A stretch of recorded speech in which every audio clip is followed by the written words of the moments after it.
జై శ్రీకృష్ణ. ఈరోజు పోలి స్వర్గం కథ, దాని యొక్క ప్రాముఖ్యతను గురించి తెలుసుకుందాము. కార్తీక మాసంలో అత్యంత భక్తి శ్రద్ధలతో జరుపుకునే నోము పోలి స్వర్గం నోము.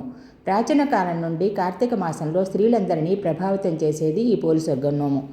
ఆశ్వయుజ అమావాస్య నుండి కార్తీక అమావాస్య వరకు ప్రాతకాలంలో లేచి నదీ స్నానం చేసి దీపం వెలిగించలేని వారు కూడా ఈ పోలి స్వర్గం నాడు తెల్లవారుజామునే లేచి నదీ స్నానం చేసి అరటి దొప్పలో దీపంను వెలిగించి నదిలో వదిలిపెట్టడం వలన కార్తీక మాసం అంతా తెల్లవారుజామున లేచి నదీ స్నానం చేసిన ఫలితము మరియు దీపం వెలిగించిన ఫలితము కలుగుతుంది. పోలిపాడ్యం దీపాలను అమావాస్య రోజున కాకుండా మరునాడు వచ్చే మార్గశిర పాడ్యం రోజున వెలిగించుకోవాలి. ఈరోజు స్త్రీలందరూ వీలైతే నదీ స్నానం చేసి నది ఒడ్డున ఈ పూజా విధానం చేస్తారు. లేకపోతే ఇంటిలో కూడా చేయవచ్చు.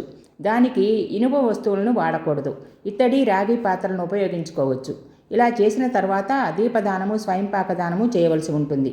పోలమ్మ భక్తికి మెచ్చి పరమశివుడు ఆమెని పుష్పక విమానంపై స్వర్గమునకు తీసుకుపోయే వృత్తాంతమే ఈ పోలి స్వర్గం నోము కథ. ఆ కథ ఏమిటంటే, ఓ మారుమూల గ్రామానికి చెందిన ఒక రజక స్త్రీకి 5 కోడళ్ళు ఉండేవాళ్ళు. ఆ 5 కోడళ్ళలో చిన్నది అయిన కోడలే పోలమ్మ. చిన్నతనం నుంచి కూడా పోలమ్మకు దైవభక్తి ఎక్కువ. పువ్వులు కోయటము, పూజలు చేయటంతోనే ఆమెకి కాలం గడిచిపోయేది. పెళ్లి జరిగేంత వరకు దైవంతో ఆమెకు ఏర్పరచుకున్న అనుబంధానికి ఎలాంటి ఆటంకం కలగలేదు. కానీ పెళ్ళైన తర్వాత ఆమె ఆనందానికి గండిపడింది. పూలు కోయటానికి, పూజలు చేయటానికి, అసలు గుడికి వెళ్ళటానికి కూడా వీలు లేకుండా పోయింది. అందుకు కారణము ఆమె అత్తగారు. సాధారణంగా ఇంటి కోడలకు దైవభక్తి ఉంటే ఎవరైనా మెచ్చుకుంటారు. కానీ పోలి విషయంలో అది తారుమారైంది. పోలి అత్తకు తాను మహాభక్తురాలు అనే గర్వం ఎక్కువ. కొంతమంది అమ్మలక్కలు కూడా ఆమె వెనుక చేరి భజన చేయటం వలన ఆమెలో మరింత అహంకారం పెరిగింది.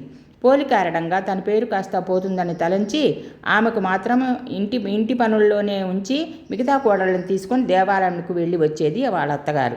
ఈ నేపథ్యంలో ఒక కార్తీక అమావాస్య రోజున ఈ అత్తగారు పోలికి ఇంటి పనులు పురమాయించి ఆమెకు పూజా సామాగ్రి అందుబాటులో లేకుండా చేసి మిగతా కోడళ్లతో అత్తగారు స్నానానికి వెళ్ళింది.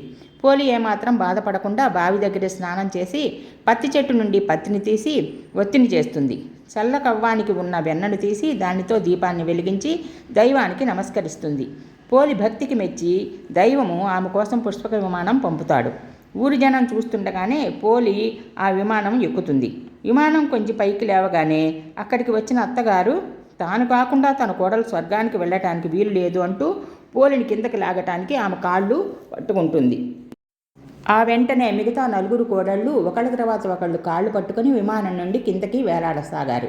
అది చూసి దేవతలు పోలితో వారికి పోలికే లేదంటూ విమానం నుంచి కిందకు తోస్తారు. పోలి మాత్రం బొందితో స్వర్గానికి వెళ్ళిపోతుంది.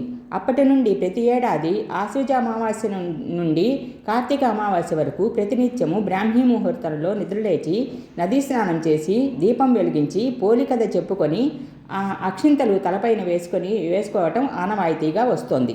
ఈ విధంగా నెల రోజుల పాటు నదీ స్నానము, నోము పూర్తి అయ్యాక కార్తీక అమావాస్య రోజున బ్రాహ్మణుకు దీపదానం ఇవ్వవలసి ఉంటుంది.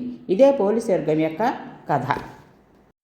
పాడ్యం నాడు స్త్రీలందరూ 33 ఒత్తులతో దీపాలను చేసుకొని నీళ్ళల్లో వదలాలి. 31 నెలకి పాడ్యమితో కలుపుకొని 31 రోజు ఒక దీపం వినాయకుడికి, ఒక దీపం గంగాదేవికి, మొత్తం 33 దీపాలను నీళ్ళల్లో వదలాలి. ఈ కథ విన్నవారికి, చదివిన వారికి స్వర్గప్రాప్తి కలుగుతుంది. జై శ్రీకృష్ణ.